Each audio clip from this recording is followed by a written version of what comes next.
Саламатсыңдар ма балалар? Бүгінгі біздің сабағымыздың тақырыбы Шоқан Уәлиханов алғашқы қазақ ғалымы деп аталады. Бүгінгі сабақ барысында біз сіздермен Шоқан Уәлихановтың ғылыми зерттеулерінің тарихи құндылығын анықтаймыз. Ең алдымен Шоқан Уәлихановтың кім екендігімен танысып өтейік. Шоқан Шыңғысұлы Уәлиханов, ұлы ағартушы, саяхатшы, географ, шығыстанушы, суретші, тарихшы, әдебиет зерттеушісі ретінде танымал болып келеді. Шоқан Уәлиханов 1835 жылы Құсмұрын бекінісінде дүниеге келген. Оның шын аты Мұхаммед Қанапия. Еркелетіп Шоқан деп атайды. Шоқанның балалық шағы табиғаты керемет Құсмұрын мен Сырымбетте өткен. Шоқанның ата-бабалары атақты сұлтандар әулетіне жатады. Оның арғы бабасы Абылай хан айбынды қазақ билеушілерінің бірі болды. Ал атасы үкіметті ресми түрде бекіткен қазақтың соңғы ханы еді. Әкесі Шыңғыс, Омбы әскери училищесін бітірген Көкшетау сыртқы округінің аға сұлтаны лауазымдық қызметін атқарған. Шоқанның анасы жағынан да туыс нағашылары осал емес. Баянауыл өлкесіндегі атақты Шормановтар болатын. Ол бала кезінде білімге бейім, әрі құмар болған. Шоқан тарихи аңыз әңгімелерге ерте бастан қызыққан. Ол жастайынан ақындардың өлең жырларын, данагөйлердің аңыз әңгімелерін тыңдап өсті. Оған тәрбие беруде сұлтан әулетінен шыққан әжесі Айғанымның да ықпалы күшті болды. Ол жас Шоқанға ежелгі қазақ халқының мақал мәтелдерін, аңыздарын, даналық сөздерін жиі айтып отыратын. Шоқан Құсмұрындағы мектепте оқып, ислам діні ілімдерімен танысты. Араб, парсы, шағатай тілдерінің негізін үйреніп алды. Ол сурет салуды да ерте меңгерді. Бұл өнерді Шоқанға орыс суретшілері мен геодистері және топографтары үйретті. Олар Шоқанның отбасында жиі болып тұратын. Шоқан жас кезінен-ақ халық ауыз әдебиетінің үлгілеріне ерекше ден қойды. Ол бала кезінде Қозы көрпеш баян сұлу, ер көкше сияқты басқа да дастандардың бірнеше нұсқасын жазып алды. 1847 жылы Шоқан Омбы кадет корпусына оқуға түсті. Ол әскери пәндерді, жалпы білім беретін басқа да пәндерді және шет тілдерін зор ынта қойып құмарта оқыды. Ол орыс тілін тамаша меңгерді. Қосымша әдебиеттерді де көп оқыды.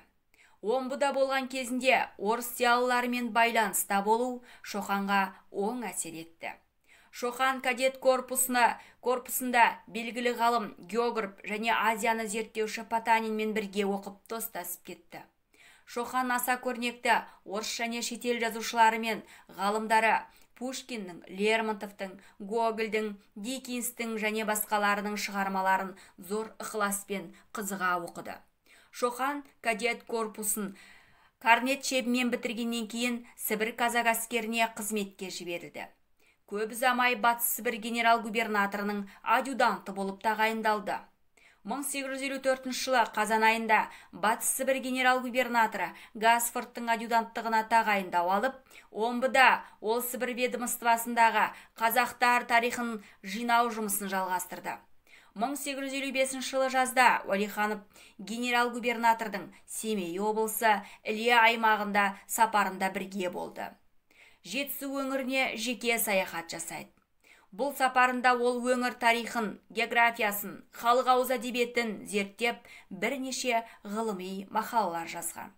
Уәлиханов белгілі ғалым, географ Семен Тяншанскиймен таныс болған.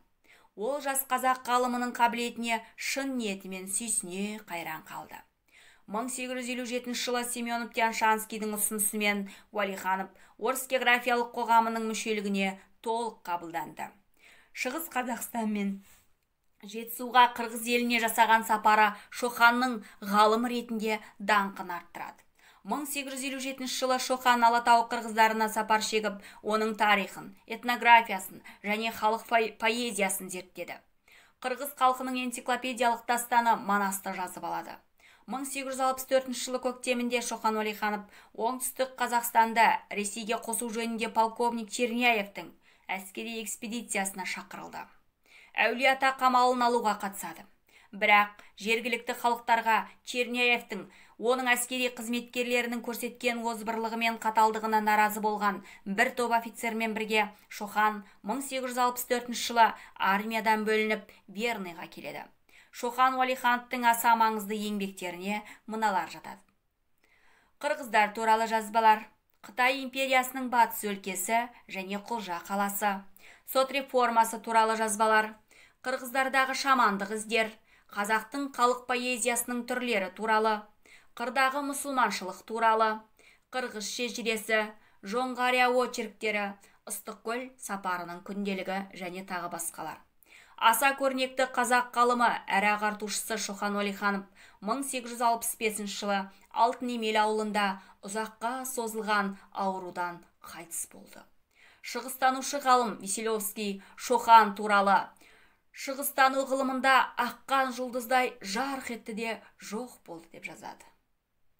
Сонымен балалар, бүгінгі біздің бейне сабағымыз осымен аяқталды. Мұна көрсетілген мәліметтерді дәптерлеріңізге жазып алуды сұраймын. Ал енді сендерге тапсырма.